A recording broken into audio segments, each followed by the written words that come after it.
The mansion stood on the edge of a mist-covered hill, surrounded by dead trees and an eerie silence that stretched for miles. Known as the Calloway Estate, it was once a symbol of wealth, power, and status. Now it was abandoned, left to decay under the weight of something unseen.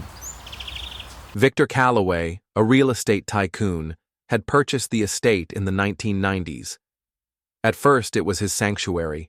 He had spent millions restoring its golden chandeliers, its marble staircases, and its velvet-draped halls. But something had always been wrong with the house. Late at night, Victor would hear it, soft footsteps echoing in the hallways, even though he lived alone, the sound of heavy breathing just behind him. But when he turned, nothing was there. At first, he dismissed it. He was a man of logic, of reason. But reason could not explain the night he awoke to find his bedroom door wide open, though he was certain he had locked it. Nor could it explain the whispers. They started faintly, just as he was about to sleep. A soft, murmuring voice drifting through the vents.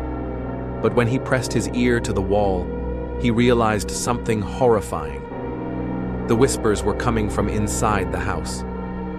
One night, a maid fled the estate screaming, refusing to ever return. She claimed she had seen a figure standing at the top of the grand staircase, staring down at her.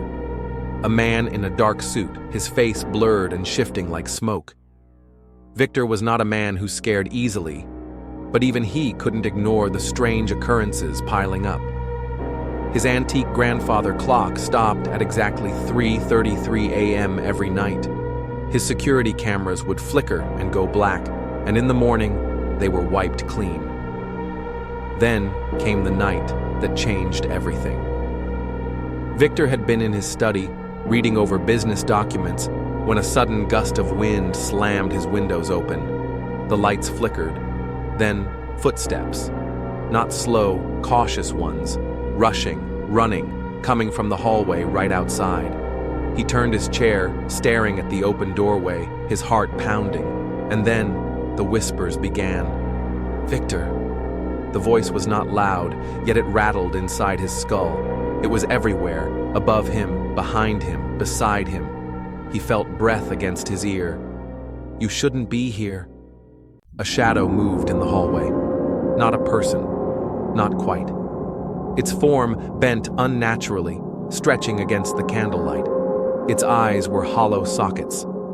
Victor stumbled back, knocking over his chair. He ran for the front door, but the moment his fingers touched the handle, a freezing hand clamped around his wrist. And then, darkness. The next morning, Victor Calloway was gone. His mansion stood silent, his belongings untouched. No one ever found a trace of him. The police searched every inch of the property, but the only thing they discovered was his journal, open on his desk. The final page was written in trembling, uneven letters. The house is awake. They are coming for me. I was never alone. I was never alone. Decades passed, and the mansion remained abandoned. Until one night, a group of urban explorers decided to sneak inside, armed with nothing but flashlights and cameras. They laughed at the stories. They mocked the legend. But as they wandered through the halls, their laughter faded.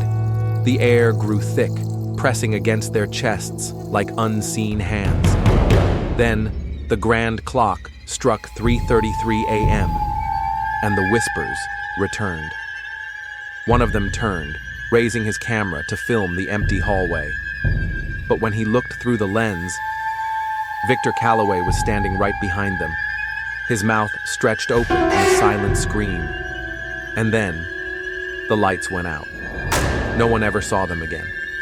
But sometimes, late at night, passers-by claim they see something in the mansion's windows. Figures standing still, their hollow eyes watching, waiting.